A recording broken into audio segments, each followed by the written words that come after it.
Hi, my name is Pazuru, and welcome to my channel, where I investigate anything spooky, mysterious, cryptic, or morbid. Today on the channel, we'll be looking into the Cleveland torso murders.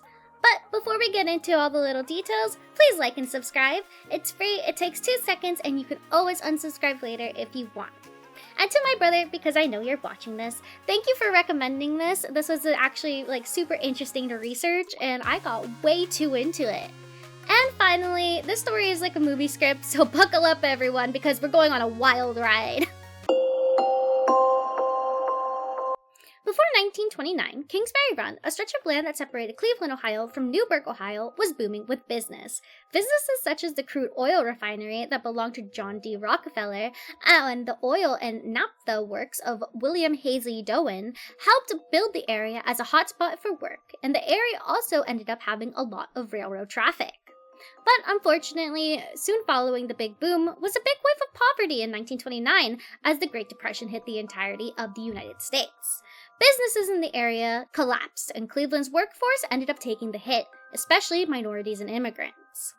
The once thriving area that was Kingsbury Run soon turned into an area riddled with poverty, with vagrants and displaced people taking refuge in abandoned lots in the area, forming communities of their own. These communities became known as shanty towns, and the areas with these makeshift shacks became known as Hobo Jungle. Another area of Kingsbury Run, closer to the police precinct, became home to bars, gambling dens, flophouses, and brothels. This area would be known as the Roaring Third. Crimes became rampant in these areas, and was where one of the most gruesome murders in Cleveland and even U.S. history took place. It all starts on September 5th, 1934, when a young man finds a woman's torso with just the thigh still attached, washed up on the shore of Lake Erie, east of Brentnall, Ohio. After police led a search in the area to find the rest of the body only really consisted of part of her torso, thighs that were amputated at the knees, and a few other pieces of her body at the end. Her skin was leathery, tough, and red as well, which the coroner at the time, A.J. Pierce, noticed from a chemical preservative left on her skin, and most notably, the head was missing. The body was never identified, but was referred to as the Lady of the Lake. This body was the first of many to come, but it wasn't linked to the other murders until 2 years after she was found. This woman would later be known as Victim Zero. On September 23, 1935, at Jackass Hill, 2 teen boys found a decapitated and emasculated corpse of a white male at the base of the hill. The body was naked except for a pair of socks. It was also drained of blood, with rope burns around the wrist. Pierce, who again was the coroner, determined that the cause of death to have been decapitation, and that he was emasculated while still alive. Fingerprints identified the man as Edward Andrassy, a 28-year-old who was often seen at the Roaring Third. Andrassy originally worked as an orderly in the psychiatric ward at Cleveland City Hospital, but eventually turned to petty crime. One detective would describe Andrassy as a snotty punk, as he had a habit of rubbing officers the wrong way. Andrassy previously had a concealed weapons charge, but most of his run-ins with the police would be from public drunkenness. Andrassy's mother, Helen, would recount that 2 months earlier, a man came to their home and said he was going to kill Edward for sleeping with his wife. On top of this, Andrassy himself told his sisters that he was wanted by the mob for stabbing an Italian in a fight. The police reconstructed the events leading up to Andrassy's murder. Apparently, he had left home on Thursday evening, September 19th, not telling anybody where he was going. Coroner Pierce reports he was killed on Friday night, and on Monday his body was found. Apparently, no one had seen Andrassy since he had left home on Thursday. Police spent weeks trying to puzzle what happened together, but no luck, as all the clues were dead ends. At the crime scene Andrassy's body was found out, police discovered a second body near Andrassy's. This one was also decapitated, emasculated, and drained of blood. This body, however, seemed to have been dead for a couple of weeks, unlike Andrassy, who seemed to have been dead for a few days. The body was covered in the same chemical preservatives that the Lady of the Lake was covered in as well. This body appeared to be a man of about 40 years old, who was also never identified. In November of 1935, a mayoral election in the city of Cleveland saw Republican Harold Burton take office. Cleveland citizens were tired of the growing crime that was starting to escalate out of control. The city had endured decades of political and police corruption that made Cleveland a prime area for mobsters and bootleggers. Burton made promises to clean up the city and fix the police force. By December, Burton appointed Elliot Ness, a star crime fighter, having taken down Al Capone, as safety director, making him the head of both police and the fire department in the area. Ness almost immediately launched major attacks on gambling and police corruption, taking down the Mayfield Road mob and labor racketeers. He also made plans to better teach rookie cops, assembling a modern police academy. Ness started to dominate the newspapers on a daily basis, giving the people of Cleveland hope that crime in their city would finally be taken down. On January 26, 1936, a woman discovers body parts of another woman neatly wrapped in newspaper and packed in 2 half-bushel baskets near the Hart Manufacturing Building on Central Avenue. The rest of the remains were found 10 days later, except for the head, on a nearby vacant lot on Orange Avenue. The cause of death, once again, was decapitation, but this time the killer waited for rigor mortis to set in before dismembering the body at the joints. Cleveland police were able to identify the victim as 42-year-old Florence Polillo, using fingerprints. Polillo was a sex worker, waitress, and barmaid that resided on East 32nd Street in Carnegie, which was right on the edge of the Roaring Third. Florence had also been arrested a couple of times in both Cleveland and Washington, D.C. for prostitution, which is how the police had her fingerprints on file. Flo was said to be a friendly woman by all of those who know her, but she had a serious drinking problem, causing her to become aggressive and combative if she drank too much. She apparently had a habit of going from one abusive relationship to the next, though she did marry a nice man named Andrew Polillo at one point. She apparently left him to sort herself out, as she was starting to drink heavily. She never did end up sorting herself out, though. On June 5th, 1936, 2 young boys who went out fishing discovered the head of a white male wrapped in a pair of trousers close to East 55th Street Bridge. When the police arrived, they began to search for the man's body, which was found dumped in front of the Nickel Plate Railroad Police Office, seemingly to mess with the railroad police. The body seemed to belong to a man in his 20s and was clean and drained of blood. The corpse was also completely intact except for the head, and nearby the body was a pile of blood-stained clothing. On a pair of the undershirts found in the pile was a laundry mark with the initials J.D. It was unlikely this victim was a resident of Hobo Jungle due to how new his clothes appeared, as well as the fact that he was clean-shaven and seemed well-nourished. Coroner Pierce also determined that the cause of death was decapitation, and was becoming uncomfortable at this point, as death by decapitation was a difficult thing to do and very rare when it came to murder. With the number of bodies ramping up in deaths attributed to decapitation, Pierce was starting to see a pattern emerging, even if the police wanted to ignore it at the time. Police were never able to identify the victim despite having fingerprints and the body having 6 distinctive tattoos. These tattoos, however, implied that the man was a sailor, as the tattoos were of a cupid on an anchor, a dove under the words Helen Paul, a butterfly, a cartoon known as Jigs, an arrow with a heart and a flag, and the initials WCG. The police even went as far as to display a plaster reproduction of the man's head along with a diagram of tattoos at the Great Lakes Exposition in 1936, but he was still not identified. Ness eventually met with Sergeant James Hogan, who was his newly appointed head of the Homicide Division, and David Cowles, the head of the Crime Lab. Ness wanted Hogan to give him background on decapitation murders that were on every newspaper. Apparently, before this, Ness talked to Coroner Pierce, who mentioned 4, with a possible 5th victim, that were all murdered by decapitation, going back all the way to 1934, and Ness wanted to know if Hogan thought all the cases were connected. Hogan apparently was nervous to voice too strong of an opinion in case that Ness had a completely different opinion. Hogan personally thought that the deaths of the 3 men seemed different than that of the 2 women, as the men had been laid out in a way that they were sure to be discovered within a few days, and the men were whole from the neck down, excluding Andrassi, the man he was found with, as they had been emasculated. The women, however, were dismembered along with the decapitation, and their bodies were not found in Kingsbury Run. Motive was another issue. In the 1930s, police science was to solve the murder by tracking down everyone who had the motive for the killing of the victim until you find the person who had the means and the opportunity to kill. The motives proposed by the killing of Andrassi and the unidentified man with him, whether it was jealousy, revenge, or sexual deviation, don't line up well if the victims are female. Cowles, who Ness spoke to prior to Hogan arriving, was convinced it was a single killer. Ness thought it over for a few minutes as Hogan waited quietly for his boss to speak.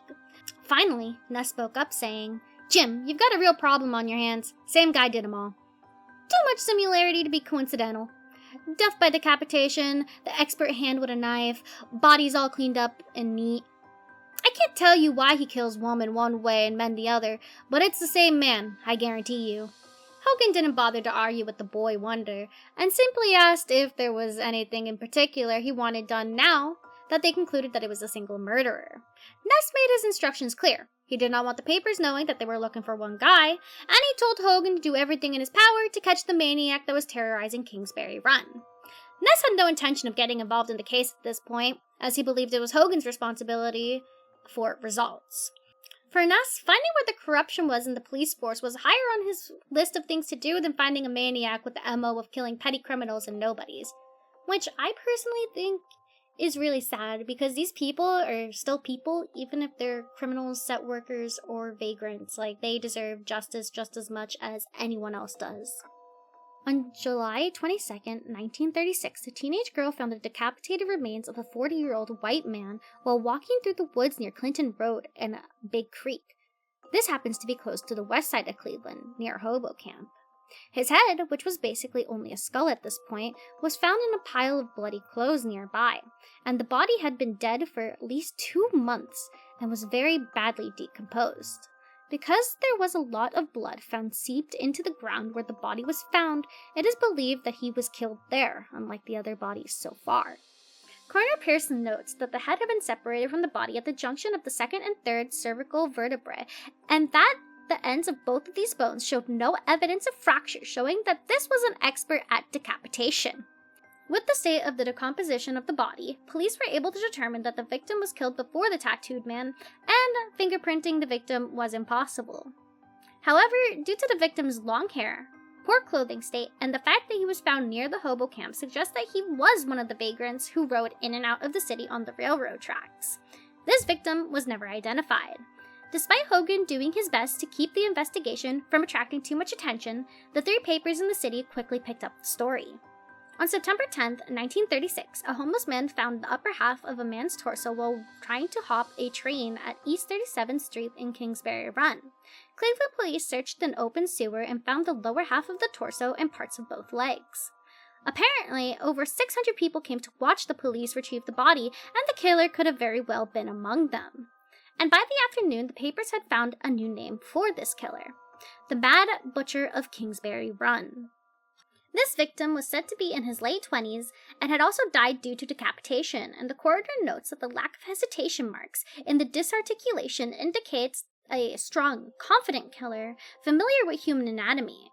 The head was cut off in one clean stroke, and the victim was never identified. Hogan let it slip to the press that he had thought that the murderer lived somewhere around or in Kingsbury Run. The news picked up on the story, as there were now 6 bodies found with the same MO, but the police seemed to be doing nothing about it, as there was a lack of suspects. This caused the people who lived around the area to fear going outside, as they now believed the killer lived among them. Tension was running high as everyone was trying to find the Mad Butcher of Kingsbury Run. The media coverage finally pushed Mayor Harold Burton to pressure Safety Director Elliot Ness to get more involved with the case. Elliot finally ended up pulling himself away from his investigation into police corruption to get more involved in the case. He wasn't happy to have his crucial work interrupted by some crazy butcher, but he couldn't just ignore the case anymore, as it was getting too big for Hogan to handle alone. Ness went over every detail he could about the case, personally reviewing several of the detectives that had been working the case before. Ness also ordered a cleanup of the section in Kingsbury Run where the body had been found, and had every homeless person in the area brought in for questioning and warned about the killer, urging them to find somewhere else to live. 12 detectives were permanently assigned to the case, such as Detective Peter Murillo and Martin Zawelski. These detectives were soon bombarded with calls about strange behaviors from neighbors, relatives, co-workers, as everyone seemed to have their own idea on who the killer was. Anybody in a medical field or who was a butcher or hunter was fair game to be a possible killer at this point. And with this and the fact that Ness had directed the detectives to investigate every tip they got, the detectives estimated it would take them months or even years to comb through everything. Detectives even took unorthodox methods to try and look for suspicious characters, such as those who went undercover as a hobo, like Detective Peter Murillo, or those who would hang around gay bars and steam baths trying to lead on homosexual men with sadistic tendencies. At least one detective was beaten up because of this, because someone saw through their disguise. Peter Murillo and Martin Zawelski claimed to have interviewed over 1,500 people combined by the time the case had run its course. This would end up being the biggest police investigation in Cleveland history.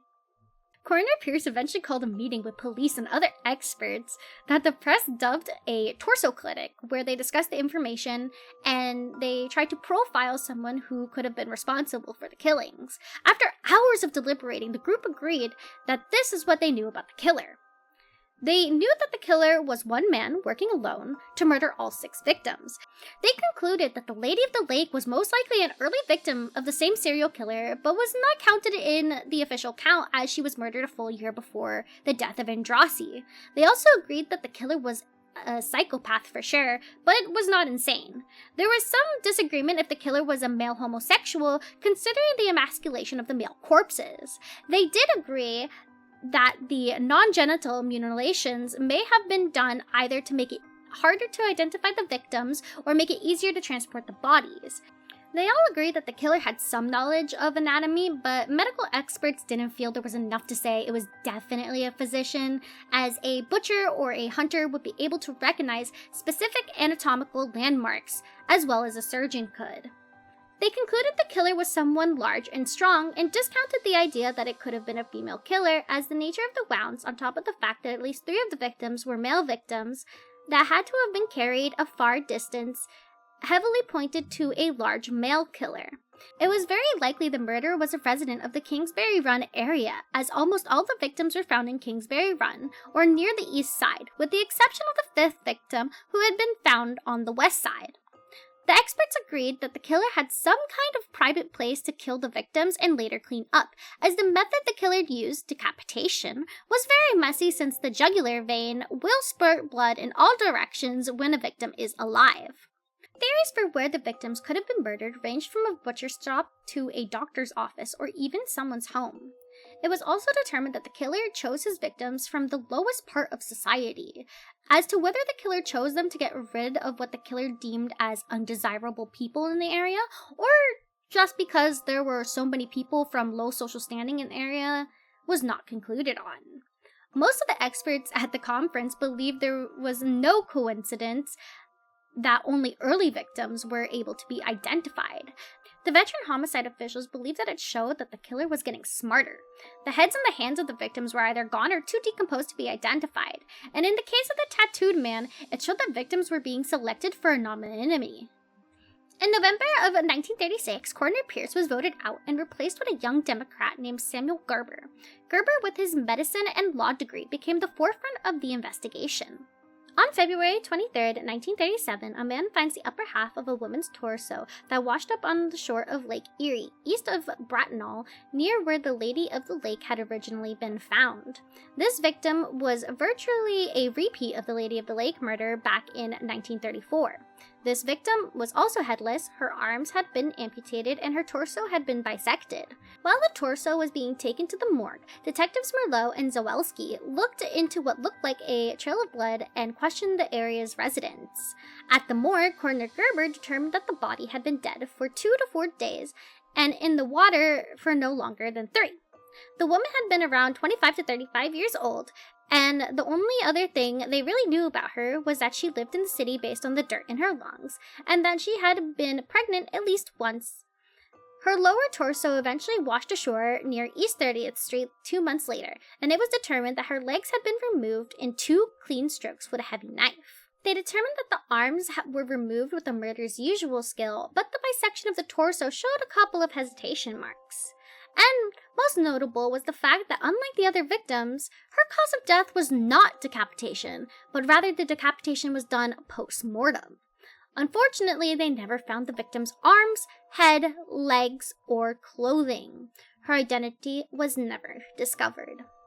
Gerber at this point decided to produce a summary of the 7 victims in March, notably leaving out the Lady of the Lake. Like Coroner Pierce, Gerber was also convinced that the murders were committed by one person. He believed the dissection of the corpse and the fact that the heads and hands were missing were so the killer could easily transport the bodies and to stop police from identifying the victims, considering the last victim to be identified was the 3rd victim. Gerber concluded the killer was a right-handed man that used a sharp, heavy knife to kill his victims, and that, again, the killer had knowledge of anatomy. He emphasized the killer was either a surgeon, a medical student, a male nurse, a veterinarian, butcher, or hunter. Ness at this time also took steps to contact the papers, begging them to stop sensationalizing the murders. Several forensic psychiatrists informed Ness that the front page headlines were probably feeding into the killer's warped ego and encouraging him to kill again. On top of that, the hysteria that was caused by the press caused the police department to be chasing down worthless tips from citizens. With this knowledge, editors agreed to cooperate and begin to tone down their coverage of the case. Gerber didn't exactly appreciate Ness suppressing publicity. This started a feud between the coroner's office and the safety director's office that would only worsen over time. On June 5th, 1937, a teen boy discovers a skull under the Lorraine Carnegie Bridge. Next to it was a burlap sack that contained some of the rest of the skeletal remains, and a newspaper from June 1936. Gerber concluded that the victim was a tiny black woman who had been dead for over a year. Even though her arms and legs were missing, there was a skull that had extensive dental work done. Though there was hacking around the 3rd, 4th, and 5th cervical vertebrae, it was impossible to tell from the skeleton if the decapitation had been the cause of death. The body had apparently been treated with quicklime, leaving very little flesh on the bones, and it eroded a lot of the cartilage. Dental work identified the body as Rose Wallace, who was a prostitute that lived on Scottsville Avenue, though this identification had some of the investigators divided. Investigators like Gerber and Hogan doubted the body had been Rose's, while others, like Detective Morello, believed the body was indeed Rose. The police, however, did try to follow every lead they had on Rose Wallace, but the case eventually ran cold. The National Guard had eventually been called to the area to maintain order during the labor strikes and riots. On July 6th of 1937, a young guardsman standing watch by West 3rd Street saw the first pieces of the next victim in the Cuyahoga River, bobbing in the wake of a passing tugboat. Police managed to recover all the pieces of the body over the next few days, except for the head. This victim was a well-groomed man about 40 years of age. The victim had been dead for only a few days when the first pieces were found. Decapitation had been determined as the cause of death, like most of the victims, but this time there was something new. Some of the dismembering stayed very skillful, but other parts were very sloppy this time, and for the first time the killer removed the abdominal organs and the heart, deviating from the killer's usual MO. These organs were never found, and this victim was never identified. Since Gerber suggested that the murderer could have been a person in the medical field, police turned their attention to doctors. They checked all the physicians, medical students, and male nurses they could find in the area. They even went as far as designating special surveillance to doctors that had a history of being eccentric, any doctor who had a fondness for illicit sex, drugs, or alcohol, or any that could have been homosexual. One of the physicians that stood out was Dr. Francis E. Sweeney, who fit the profile for the murderer. He was a physically very tall, large, and strong man who had grown up in the area, and his office was in Kingsbury Run at various times. Sweeney was an intelligent and skilled surgeon and was also very troubled. Dr. Sweeney had the surgical know-how to commit the murders as well as access to facilities ideal for dismembering bodies. Sweeney also was a medical soldier during World War I and was responsible for field amputations. After the war, Sweeney became an alcoholic due in part to the anxiety and depression he obtained from his experiences during the war and the fact that alcoholism is a genetic trait which ran in his family. Sweeney was also overworked during this time, and psychosis started to take a toll on his mental health, which was yet another thing he inherited from his father. He would also apparently abuse his wife and kids while drunk to the point where his wife ended up divorcing him. His alcoholism also lost the promising young doctor his surgical residency at St. Alexis Hospital. Moreover, Sweeney was rumored to be bisexual, which would help explain why the victims were both men and women, since most sex crimes were directed at one sex or the other. But by 1937, police abandoned Dr. Sweeney as a suspect as he was frequently out of town at a hospital in Sandusky when fresh victims were discovered. Dr. Sweeney wasn't related to the highly respected police officer Joseph Sweeney, who was working in the Kingsbury case at the time, but he was the first cousin of a U.S. congressman named Martin L. Sweeney. Martin Sweeney and Sheriff Martin O'Donnell were the leaders of the Democratic political party in the county, and back in March of 1937, Martin Sweeney came for Mayor Burton and Elliot Ness, claiming that they spent all their effort pursuing cops that took bribes from bootleggers rather than focusing on major crimes like the Kingsbury Run murders. And during the summer, Congressman Sweeney continued to urge Democrats to get Ness out of the safety director role. Eventually, many months had followed since the last victim was discovered, and morale for the detectives on the case were clearly low, as the trial was obviously running cold. Despite this, the men continued to interrogate hundreds of suspects. Finally, once they exhausted all their leads on the 9th victim, they decided to go back and focus on the 2 victims they had names for, Edward Andrassy and Florence Polillo. They thought maybe these 2 homicides may not have been investigated as thoroughly as they should have been, since back then no one understood that there was a serial killer responsible for the murders. Detectives retraced all the leads and suspects, but they ended up falling flat. In March of 1938 in Sandusky, which at the time was a couple of hours west of Cleveland, a dog found a severed leg. Police immediately searched the area where the leg was found, and Lieutenant David Cowles of the Cleveland Police Department went to Sandusky to see if there was any connection between the leg and the murders in Kingsbury Run. Cowles then remembered that one of Cleveland's surgeons that had closely fit the profile of the killer, who was eliminated because he was always in the hospital in Sandusky when the Cleveland murders occurred. Cowell then decided to investigate this hunch further and interviewed people at the Sandusky Soldiers and Sailors Home. Cowles learned that Dr. Francis E. Sweeney had voluntarily admitted himself several times to the hospital to treat his alcoholism, and these visits overlapped with the killer's work in Cleveland. At first glance, his hospitalization provided a solid alibi for Dr. Sweeney, but Cowles investigated deeper. He asked how closely the patients were watched at the hospital, and the answer to that question was that the surgeon who would willingly seek help for his drinking problem was not really watched at all. After all, this was a hospital and not a prison. And on top of that, holidays and weekends would cause the hospital to become crowded, making it easy for someone to come and go as they pleased with little notice. It was also not uncommon for patients suffering from alcoholism to try and get their hands on some alcohol and disappear for a day or 2 on a binge.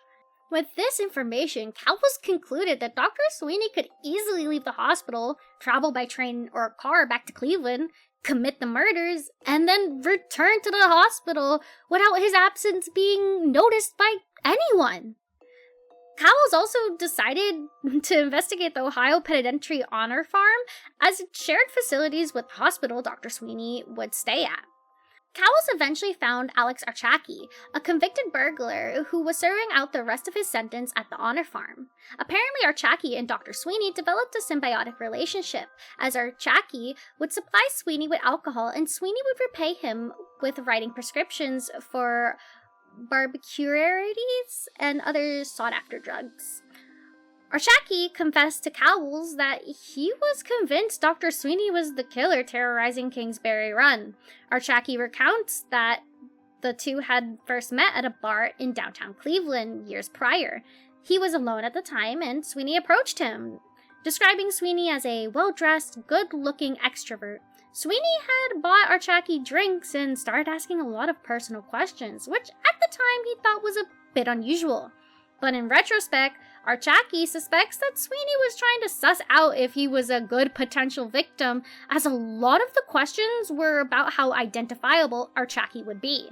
These questions included where Archaki was from, did he have any family in the city, was he married, and the killer of Kingsbury Run was someone who liked his victims hard to identify, like someone who doesn't have any close friends or family. And even more notable was the fact that Archaki told Cowles that Sweeney's unexplained absences from the hospital coincide with the estimated times of deaths for several victims. Archaki was positive that whenever Sweeney went missing for a day or so, a new body would pop up in Cleveland shortly after he returned to the hospital. Fortunately, or unfortunately, depending on how you want to look at it, the leg found at Sandusky was determined to be the results of a surgery rather than a killer. When Cowles got back to Cleveland, he immediately set up a very discreet investigation into Dr. Sweeney. According to his ex-wife, Dr. Sweeney had begun to heavily drink 2 years after their marriage, in July of 1927, and Cowles noted that Sweeney's mental deterioration seemed to reach its climax around the same time that the Lady of the Lake washed up onto the shore of Lake Erie in September of 1934. Just as Cowles was completing his investigation into Sweeney, another victim was found. On April 8, 1938, a flats worker was on his way to work when he thought he spotted a dead fish along the Cuyahoga River. But once he got closer, he realized that it was the lower half of a woman's leg, being the first piece of victim 10 to be found. Coroner Samuel Gerber announced that the woman's shin was just a few days old to the public, causing an argument between Ness and Gerber. Ness was annoyed that Gerber seemed to want to build himself a national fame over the murders, as he refused to keep the evaluation private. Gerber insisted he only answered to the taxpayers that elected him and not the Cleveland Police Department who failed to find the killer. And let me tell you how annoyed I was reading this. Like, Jesus Christ, dude, do you not understand that this is a murder case you're trying to solve? Like, it's not something like, it's like fun and whatever. This is a murder case. It's something serious. Like, it's not like an unserious case. I don't understand how much of an ego Samuel had to have had to go against Ness's will, who, by the way, it wasn't just his will. It was things that, like, actual psychologists were telling him about how the press and the spectacle the press gives to the situation, and that feeds an ego of a murderer, you know? Like, it's not something he just did willy-nilly. It was for a reason.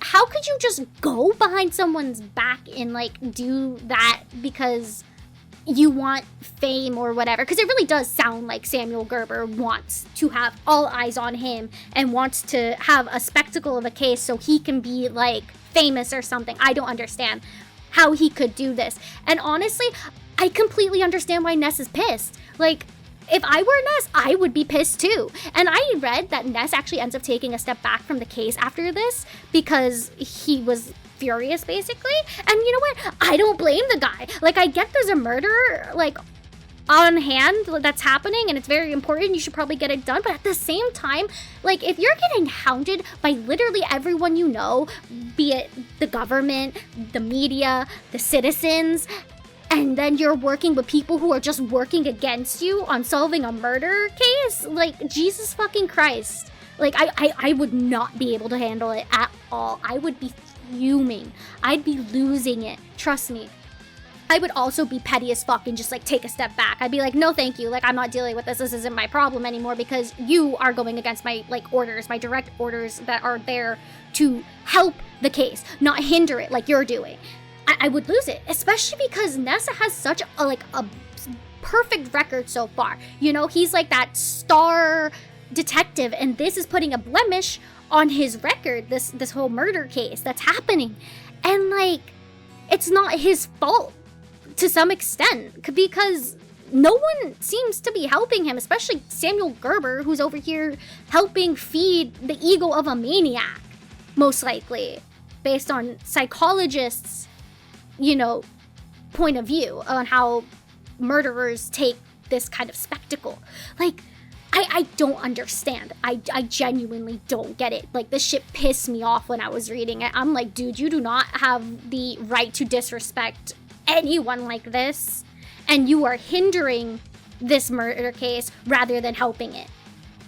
And literally, the reason he's at the forefront of the murder case is because he wants attention.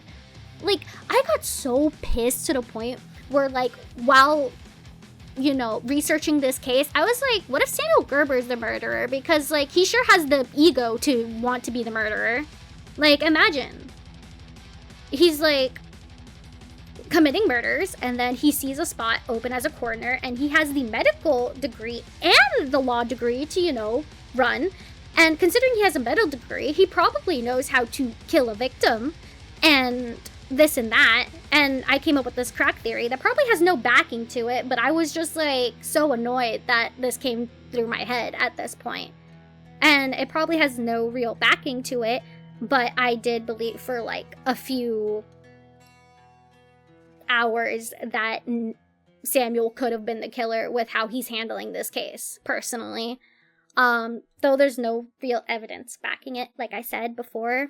And again, I just want to say, I don't think it's Samuel Gerber that committed the murders after this. I just did have that thought that crossed my mind for a few hours, and it is in no way backed by any facts. The only thing that could back it up, quote unquote, is the fact that he did have a medical degree, and that's about it. There's no other things that would link him to the crimes. I just had a little theory that popped in my head, and that's about it. It's definitely not based in any sort of fact. So yeah, I just want to make that clear. Like, don't start thinking that he's the murderer. Anyway, a month later, the police finally pulled 2 burlap sacks out of the river containing both parts of the torso and the rest of both legs of victim 10. Her head and her arms were never found. Gerber estimated that the victim was between the ages of 25 to 30 and believed that the woman had had a C-section and a second birth or abortion due to the condition of her cervix. Coroner Gerber detected drugs in the system, which would be a first for the killer, but he couldn't determine if the drugs were from her being a drug user or if it was used to immobilize her. The cause of death was probably, again, decapitation, and the woman was never identified. Police started to theorize at this point that the heads and hands of the victims were either buried somewhere or had been dumped in Lake Erie and weighted down with rocks, as these were the most identifiable parts of victims, and the killer clearly seemed to want them to remain unidentifiable.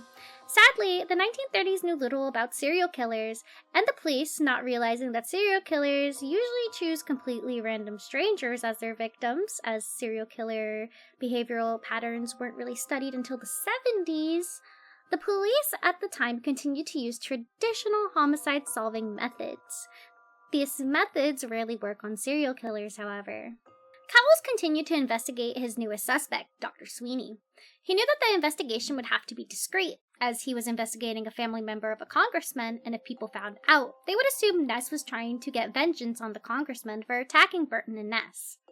Ness was already receiving a lot of heat from the mayor for not solving the murders, so no additional political liabilities could happen at this point.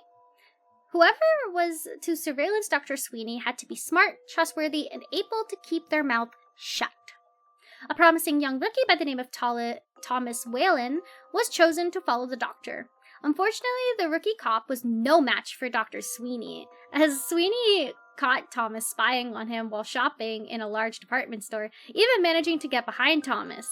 Thomas started to walk away in shock and embarrassment when Sweeney smiled and introduced himself to Thomas, asking for his name, as Sweeney figured if they were going to be together often, they might as well know each other. Unsure of what to do, Thomas decided to tell Sweeney his name and continue following Sweeney at a distance, as it didn't really matter if Sweeney knew he was being watched, as long as Sweeney could continue being watched. Sweeney, however, managed to slip away from Thomas. Thomas continued to try and follow Sweeney after this, and even came to enjoy Sweeney's perverse sense of humor, and at a bar, Sweeney would even go as far as to send beers to Thomas, who was at the other end of the bar. On August 16, 1938, the torso of a woman was found by 3 scrap collectors who were searching a dump site in East 9th and Lakeside. The torso of this 11th victim was wrapped in a man's double-breasted blazer and then wrapped again in an old quilt. The legs and arms were discovered in a makeshift box wrapped in brown butcher's paper and held together with rubber bands. The head was also found wrapped in a similar way. This was strange, as the victim's hands and heads had not been found with the rest of the body since 1936. While searching for more pieces, police discovered a second body of a man only a few yards away from the first, whose skull was also found. Both the bodies actually had been placed in plain view of Elliot Ness's office window, as if trying to mess with the safety director.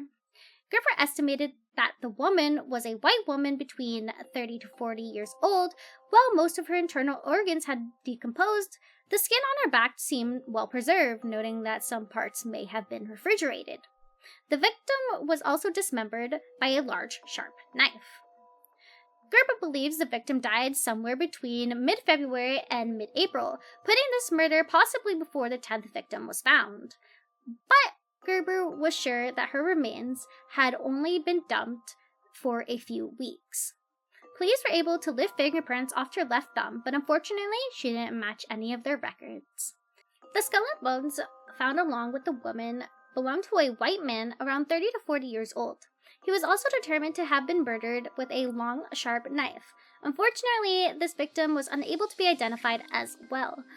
Police, however, were on the fence if these murders were by the Mad Butcher, as it deviated slightly from his usual MO, considering the hands and heads mentioned prior, the fact the victims were a bit more well hidden than other bodies, and the fact that the dump site deviated from his usual choice of leaving bodies in Kingsbury Run or in the Cuyahoga River in Lake Erie. Regardless of whether or not the two new bodies were actually the work of the killer, the citizens of Cleveland believed they were, which ignited more pressure to solve the case and more criticism of Ness and the police department.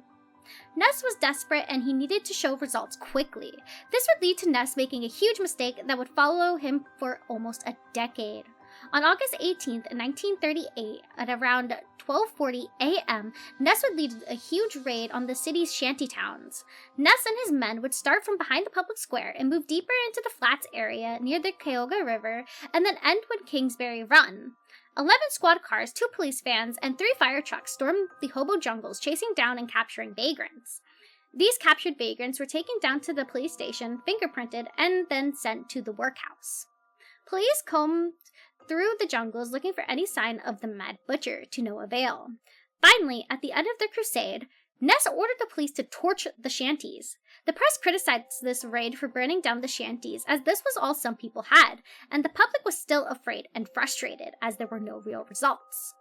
Critics said this raid wouldn't do shit, and well, it didn't. However, more recently, a case expert by the name of James Bedall claims that the raid was probably intended to actually protect the transients, as Ness wanted to eliminate the pool of potential victims, as he believed the killer was targeting them. The arrest would also allow police to have fingerprints on file if any of these people were later killed.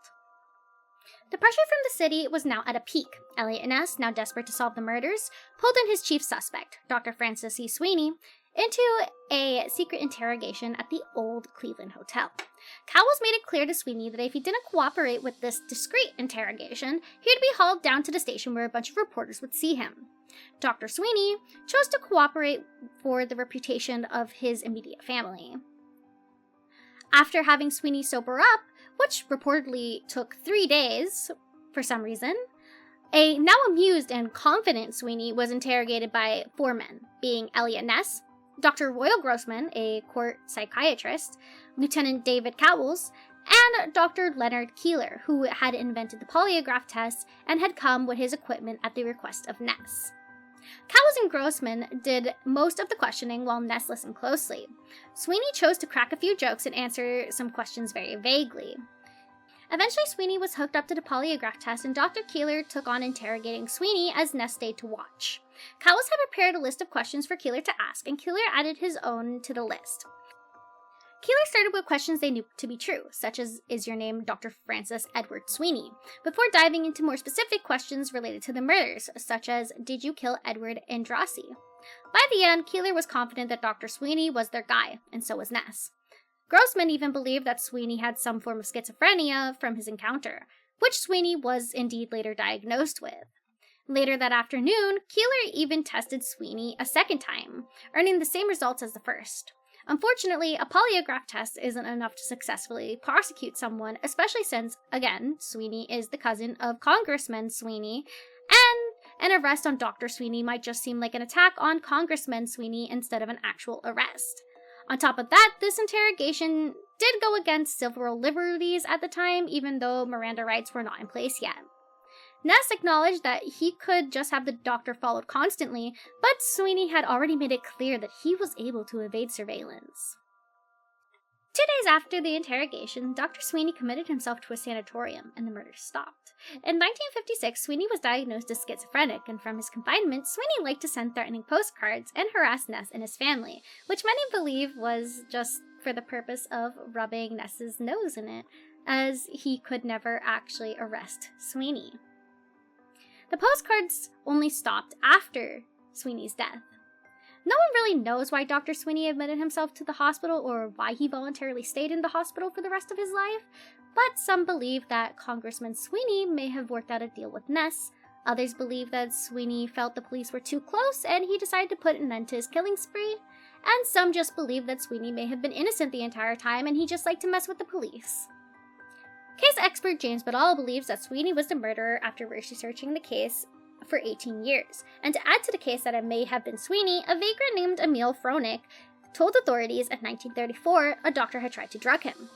He remembered that the office was somewhere around East 50th and East 55th on Broadway Street, but unfortunately, Emil was unable to identify where the office was when officers drove him down Broadway, and his story was dismissed as irrelevant. 70 years later, though, Badal discovers that Sweeney practiced medicine in a building at the corner of Broadway and Pershing Avenue. Badal believes that the building is where Sweeney could have drugged Fronek, as well as several other victims. David Cowell suggested that Sweeney could have had an agreement with an undertaker, where Sweeney could have practiced surgery on unclaimed bodies in an undertaker's funeral home. This would actually make it very easy for Sweeney to dispose of any blood evidence. This arrangement also could have very easily happened, as Sweeney's office was right next to a funeral home. People do try to argue that someone would have noticed something weird was happening at the funeral home had this been the case. Since Dr. Sweeney was never officially convicted, nor did most of the police or the public know that Dr. Sweeney was a prime suspect, the case was still considered open. Because of this, the hunt for the killer was still on. Some people speculated that Congressman Martin L. Sweeney eventually became aware of the fact that his cousin was suspected in the murders. And it suggested that the congressman persuaded O'Donnell to find a plausible suspect for the murders to deflect from the rumors about his cousin being the killer, as O'Donnell's son married Congressman Sweeney's daughter. And that he did. The county sheriff, Martin O'Donnell, arrested 52-year-old Frank Dozell, who was a Bohemian bricklayer, for the murder of Flo Polillo on July 5, 1939, a few months after Dr. Sweeney admitted himself. Apparently, Dozell had lived with Flo for a while, and investigators found out that he had been acquainted with both Edward Andrassy and Rose Wallace, as he frequented the same bar they had.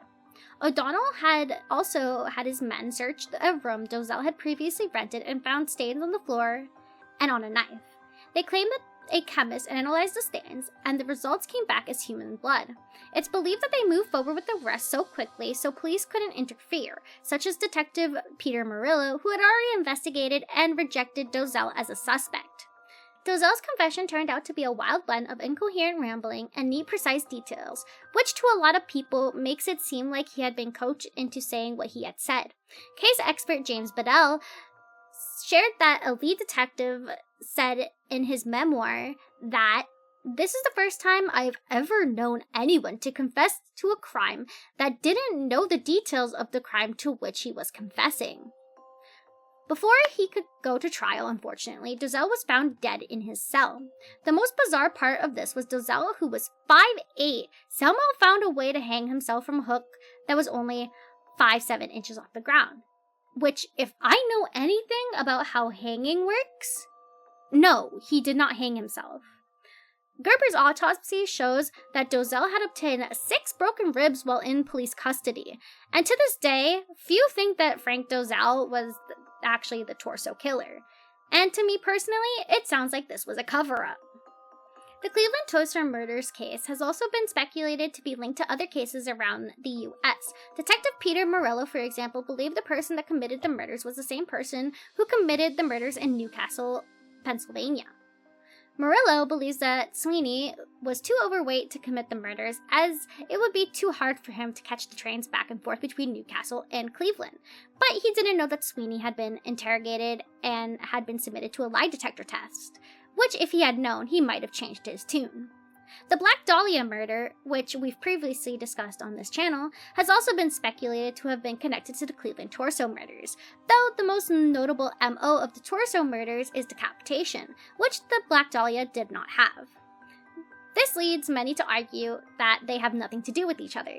Despite all the efforts made by police and case enthusiasts, we will probably never truly understand what happened in Kingsbury Run in the 1930s.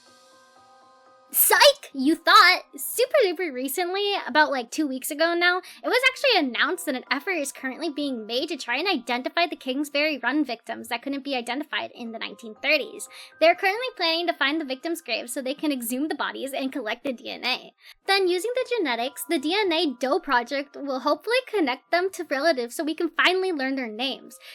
This can possibly help shed light on what happened to these people and possibly connect them to whoever may have killed them. So there might just be some glimmer of hope yet that we will actually learn who the Torso murderer was and what exactly happened in Kingsbury Run during the 1930s, which I think is just so exciting, honestly. Now, for my personal opinion, I do believe that Dr. Francis Sweeney was the murderer. I agree with the majority of people. As there is just a lot of evidence that I just can't overlook with him. And on top of that, I do think that if more information does come out of them exhuming the graves, I do think that we are gonna get more information on how Sweeney may have lured his victims, and so on. Hi everyone, I just wanted to pop back in and say thank you for watching. I know it was a long one. I had 41 pages of scripts to go through. So I thank you very much for bearing with me on this journey. I also wanted to pop in and say that I want to remind everyone to like and subscribe. And yeah, thank you guys for watching. Stay safe and I'll see you in the next one. Bye.